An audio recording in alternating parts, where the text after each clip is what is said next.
Welcome back everyone to my Let's Play of Final Fantasy V, the 4-job Fiesta. When we last left off, we were outside the pyramid. I took some time to level up the chicken knife by running away from 255 battles. So the chicken knife is at max power at 127, and we'll see how good that is in this dungeon. Faris, with using the chicken knife, will be doing the most damage of everybody. So first we gotta take out these annoying gargoyles. What makes the gargoyles annoying is they have to be basically defeated at the same time. If you defeat one of them, the other one will revive the other. So, and I just had really terrible luck with these guys. I could have just used probably the gill toss and take them out easily like that. But I wanted to kind of show off how to fight them without using the gill toss.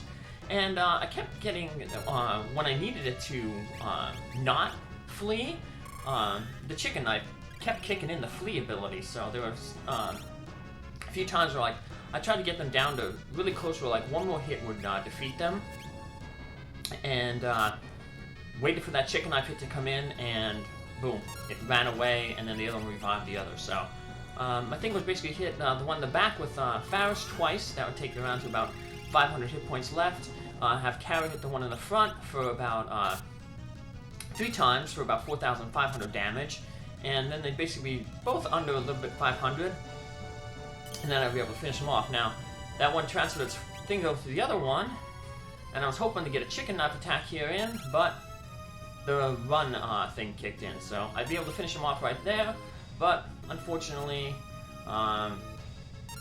it didn't work, so I guess I shouldn't have bet on the chicken knife. So yeah, that's the only one bad thing about the chicken knife. How it has that ability to make you potentially flee. I think it's a 25% chance. So, but it seems like it only happens when you don't want it to happen. So, fusion transfers the hit points that remain on the other one, so that front gargoyle has a little over 1,000 hit points probably. It had like under 500, and then the other one had like 600, I'd say. So they're combined. So I'm basically trying to take it down to a point where, basically, Kara hit. Well, maybe that was a little bit more than what I expected. But basically now I think they both are pretty much around that point where, you know, one more hit should finish them off. So I'm just gonna wait here, and well, that one fused with the other one, but that's okay. Chicken knife should finish this one off, and it does. So yeah, as long as it doesn't get a second turn in, we'll be okay. So, and all the elemental dungeons are going to be guarded by those 2 gargoyles. We're going to have to fight them all the time the same way. So, one of us is the souls of the past protected by the earth. Each time we go to one of these dungeons, the page of the book will rip out and open the way. So I'm just going to go up here. Not up here, but we'll eventually exit the pyramid through here, so it's like the opposite of the Gogu volcano where we started at the top and ended up at the bottom. This one we're going to start at the bottom and work our way up to the top. Gogu volcano was the home of the fire orb, Carrie the Fire Fiend in Final Fantasy I. I played that game through twice, with Marty, Milo, Wibbly, and Fibbs, and then the other with Albert, Bees, Chip, and Nichols. So I'm gonna go check that out. Get to play all 6 classes. So here's a new enemy, the Nile enemy. We can take him out with a lightning spell. I'm gonna end up using I'm gonna be breaking some of those rods, at least the lightning rods, later on in the episode off screen. Because one of the first legendary weapons we will unlock will be that rod that boosts all elemental damages. So, these guys, easily charmed, so you can charm them and not worry about them. And even though Bolt 2 is not really strong, Bolt 2 spell, hitting all of them that's boosted by the lightning rod, will double shot all these guys, so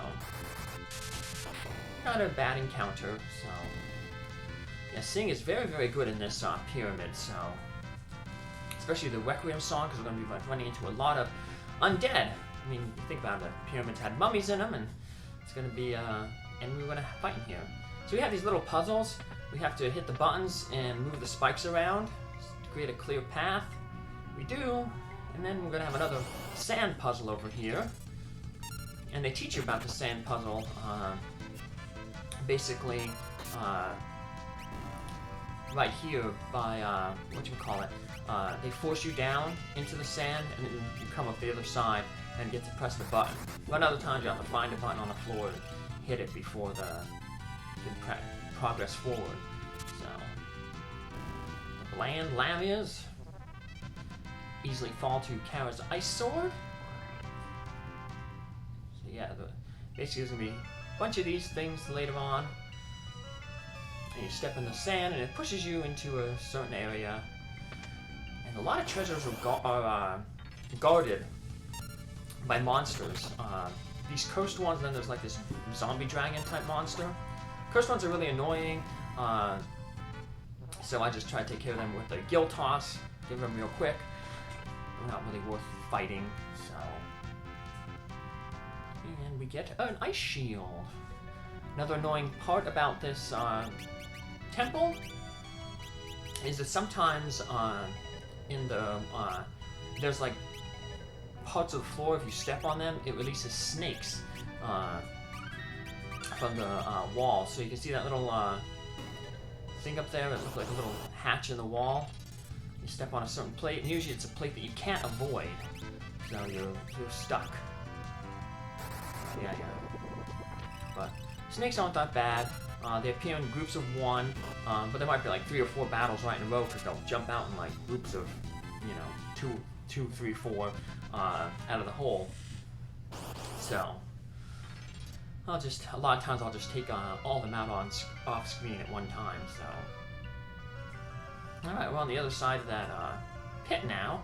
We're able to turn the pit off, but we're going to head up to that sarcophagus up there first. So you usually see a sarcophagus in this dungeon. You can interact with it and get some treasure out of it. So let's head on up here. And we have another one of these tiles that releases snakes. So let's release those snakes. Get our way around. And inside the sarcophagus will be a mummy. There's 2 types of mummies. There's the grand mummy, which you encounter here, and then there's just regular mummies. The grand mummy comes by itself. Regular mummies come in groups. All of them are weak to fire, and they're also weak to the Requiem spell, so we'll just be singing this mummy to death. I had to scan it here because I didn't have the hit points listed in the bestiary, so. But not too much of a problem. So the mummies, like they'll appear in groups, so it'll probably be a little bit more dangerous. But 2 Requiems take them out. Requiem being a magic-based ability, Angel's going to do a little bit more damage with his Requiem than Faust will with hers, because she's in a physical class. So, but still, doing over 1,000 damage and pretty good. Also getting some good ability points here. Maxed out our high potions. Alright. Now we're going to head in here, and we're going to get a ring, which is cursed, hence it's called the cursed ring. And basically, by itself, it's pretty bad, but you can use different setups to make it functional. I believe it makes it makes you like weak to all the elements, but then if you have another piece of equipment that gives a resistance to that element, it changes the weakness of that element to absorption of the element.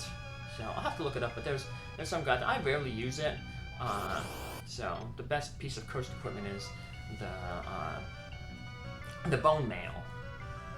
So because it inflicts the status of making you basically undead. So like instant death attacks don't hurt you, and some of the optional super bosses have attacks like that. Alright, we end up in this room where we have a bunch of snakes. Take them all out. And then we have to press the different buttons to open the doors. So a simple puzzle, but it's okay. So the door to go back, forward, and we'll hit all the buttons. That opens all the doors. And we're going to head on up, and we're going to have another new type of trap appear on this floor over to the right there.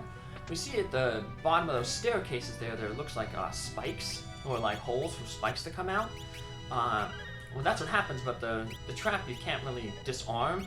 It's just that randomly the stairs will turn into a slope and push you down into those spikes. So you might want to wait at the bottom until the stairs become the slope.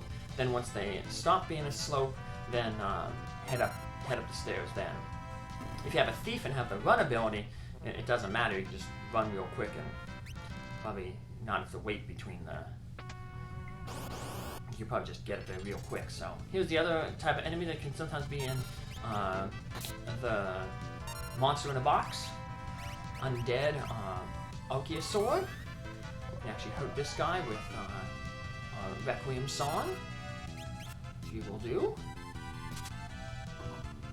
Yeah, a lot of hit points, so it's going to take a lot of singing to hurt him, but. Chicken Knife does like twice the damage, but since this is a treasure chest, you wouldn't be able to really run from it anyway, so I'm not too worried about like if it gives the run thing or just give that.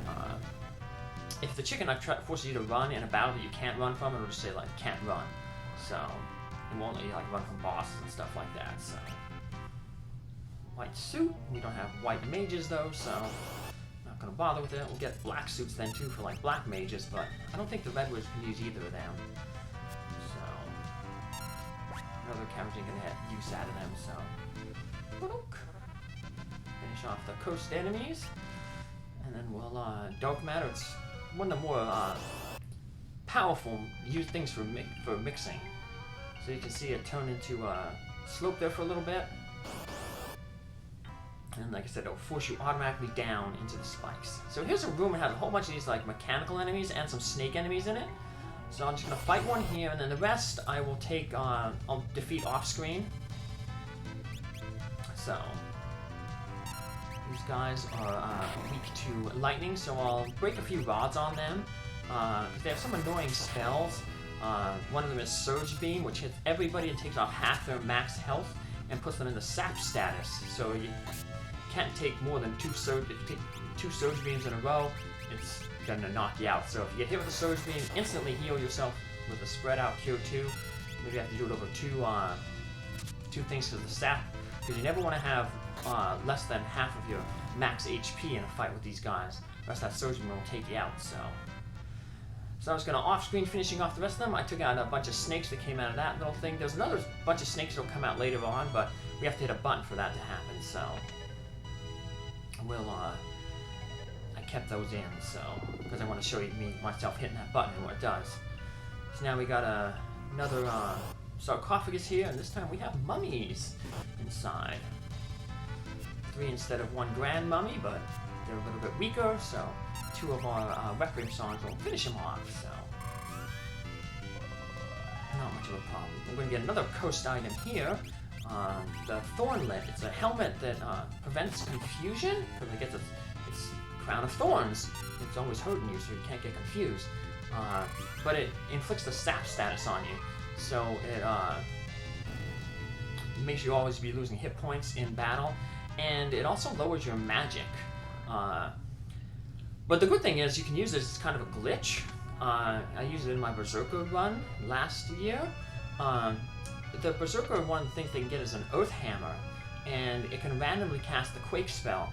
Well, if you have Faris as a Berserker, and they give her the Thornlet, it'll take her magic below 0, so then it underflows to the max magic.